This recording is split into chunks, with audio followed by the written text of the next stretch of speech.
July 5ನೇ ತಾರೀಕು ಒಂದು ಪ್ರೆಸ್ ನೋಟಿಫಿಕೇಶನ್ ಆಗಿದೆ. 7,000ಕ್ಕಿಂತ ಅಧಿಕ ಪೋಸ್ಟ್ ಗೌರ್ಮೆಂಟ್ ದಿಂದ ಪ್ರಕಟ ಮಾಡಿದ್ದಾರೆ.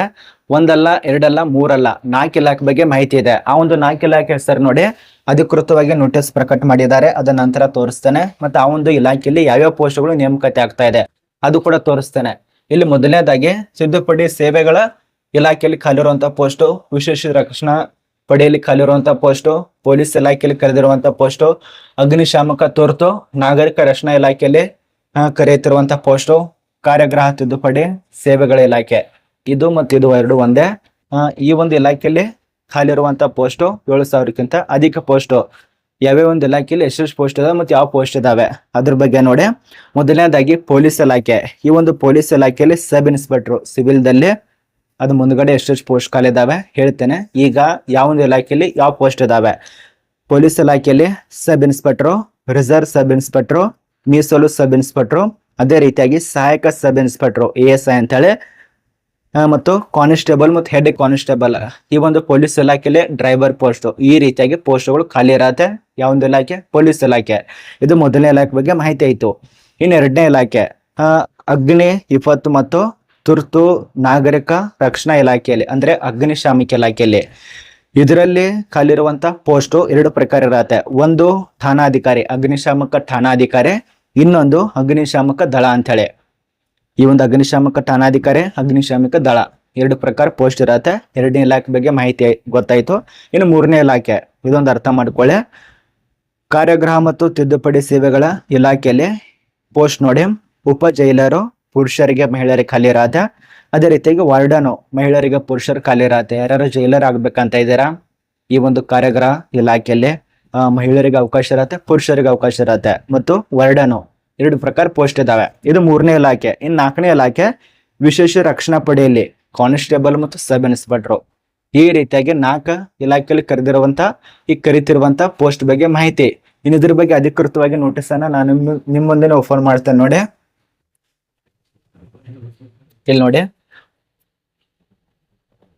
ಜುಲೈ 5ನೇ ತಾರೀಕು ನೋಟಿಸ್ ಆಗಿದೆ. ಇಲ್ಲಿ ನೋಡಿ, ಪ್ರೆಸ್ ನೋಟಿಫಿಕೇಶನ್ ರಿಲೀಸ್ ಆಗಿದೆ ಜುಲೈ 5ನೇ ತಾರೀಕು. ಜುಲೈ 5ನೇ ತಾರೀಕು ನೋಟಿಸ್ ಆಗಿದೆ.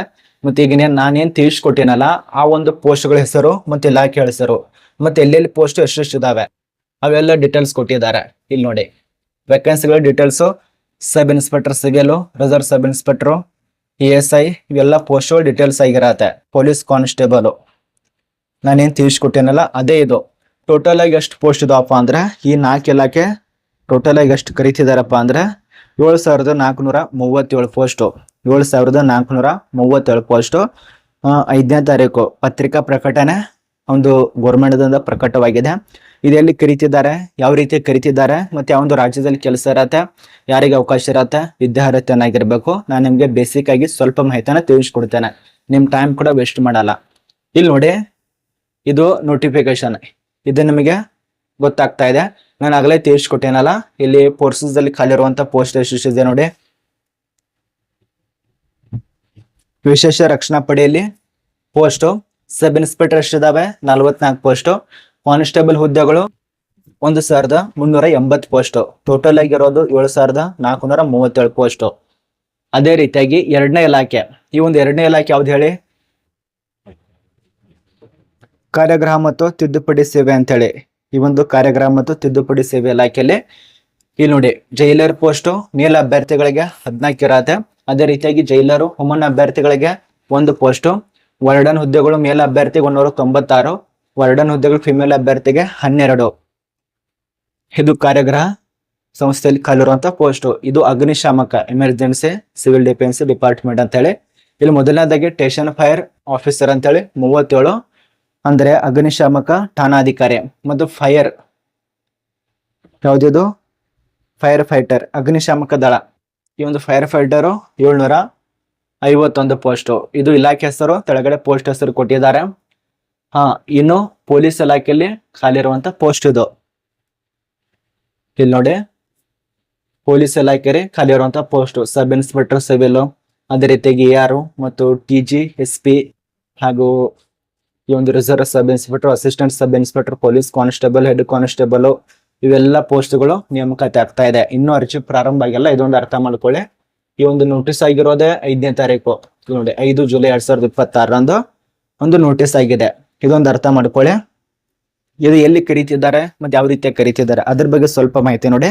ಇದಕ್ಕೆ ಸಾಮಾನ್ಯವಾಗಿ 18 ವರ್ಷ ಅಂದ್ರೆ ಇರಲೇಬೇಕಾಗತ್ತೆ. ಇದು ರಾಜ್ಯ ಮಟ್ಟದ ಪೊಲೀಸ್ ಇಲಾಖೆಯಲ್ಲಿ ನೇಮಕಾತಿ ಆಗ್ತಾ ಇದೆ. 4 ಇಲಾಖೆ ಬಗ್ಗೆ ಕೊಟ್ಟಿದ್ದಾರೆ ರಾಜ್ಯ ಮಟ್ಟದ ಪೊಲೀಸ್ ಇಲಾಖೆಯಲ್ಲಿ.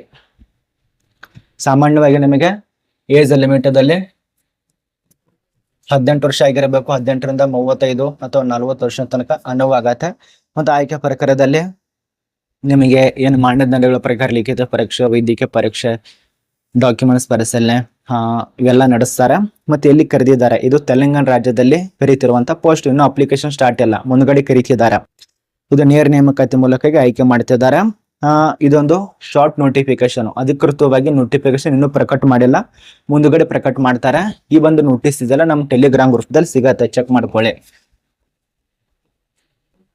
ಈ ಒಂದು ಟೆಲಿಗ್ರಾಮ್ ಗ್ರೂಪ್ ಹೆಸರು ಏನಪ್ಪಾ ಅಂದ್ರೆ ಪ್ರಶಾಂತ್ ಟೆಕ್ ಕನ್ನಡ ಅಂತ ಹೇಳಿ ಸರ್ಚ್ ಮಾಡ್ಕೊಳ್ಳಿ.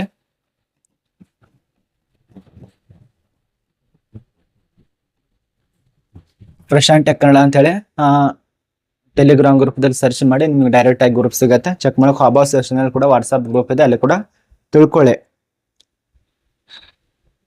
ಈಗ ಜುಲೈ 5ನೇ ತಾರೀಕಂತರೂ ಪತ್ರಿಕಾ ಪ್ರಕಟಣೆ ಅಂತರೂ ರಿಲೀಸ್ ಆಯ್ತು. ಇನ್ನು ನೆಕ್ಸ್ಟ್ ಬರೋದು ನೇಮಕಾತಿ ನೋಟಿಫಿಕೇಶನ್. ಇನ್ನು ಕೆಲವೇ ದಿನಗಳ ಬಂದ್ರೆ ಅಪ್ಲಿಕೇಶನ್ ಹಾಕ್ಬಹುದು. ಮತ್ತು ಕರ್ನಾಟಕದವರಿಗೆ ಅವಕಾಶ ಇದೆಯಾ ಇಲ್ಲ ಅಂತ ಸಾಕಷ್ಟು ಜನ ಕೇಳಬಹುದು. ನೋಡಿ, ಸಾಮಾನ್ಯವಾಗಿ ಒಂದೇ ಇಲಾಖೆ ಅಂತ ಅಲ್ಲ, ಸುಮಾರು 4 ಇಲಾಖೆ ಕೊಟ್ಟಿದ್ದಾರೆ. ಹೈದರಾಬಾದ್ ಅಂದ್ರೆ ಕಲ್ಯಾಣ ಕರ್ನಾಟಕ ದಕ್ಷಿಣ ಕಡೆ ಹೋದ್ರೆ ಆ ಒಂದು ವ್ಯಕ್ತಿಗಳಿಗೆ ಅವಕಾಶ ಇರತ್ತೆ. ಬಟ್ ಅಲ್ಲಿ ವಾಸ ಮಾಡ್ತಿರುವಂತ ಅವರಿಗೆ ಭಾಷೆ ಎಲ್ಲ ಬರಬೇಕು. ಇದೊಂದು ಅರ್ಥ ಮಾಡ್ಕೊಂಡು ಡೊಮೆಸ್ಟಿಕ್ ಸರ್ಟಿಫಿಕೇಟ್ ಅದೆಲ್ಲ ಇರ್ಬೇಕಾಗತ್ತೆ. ಏನ ಬಾರ್ಡರ್ದವ್ರು ಇರ್ತಾರಲ್ಲ ಅಂತವ್ರಿಗೆ ಅವಕಾಶ ಇರತ್ತೆ, ಇದೊಂದು ಅರ್ಥ ಮಾಡ್ಕೊಳ್ಳಿ. ಕರ್ನಾಟಕದವ್ರಿಗೆ ಅವಕಾಶ ಇರತ್ತೆ. ಕರ್ನಾಟಕದವರು ಆ ಒಂದು ರಾಜ್ಯದಲ್ಲಿ ಹೋಗಿರ್ತಾರೆ, ಅಲ್ಲಿ ಓದಕ್ ಹೋಗಿರ್ತಾರೆ, ಮತ್ತೆ ಅಲ್ಲಿ ಅವ್ರು ಇಲ್ಲಿ ಬಂದಿರ್ತಾರೆ, ಅಂತವ್ರಿಗಂತೂ ಅವಕಾಶ ಇರತ್ತೆ. ಸಾಮಾನ್ಯವಾಗಿ ಯಾವುದೇ ರೀತಿ ತೊಂದರೆ ಇಲ್ಲ.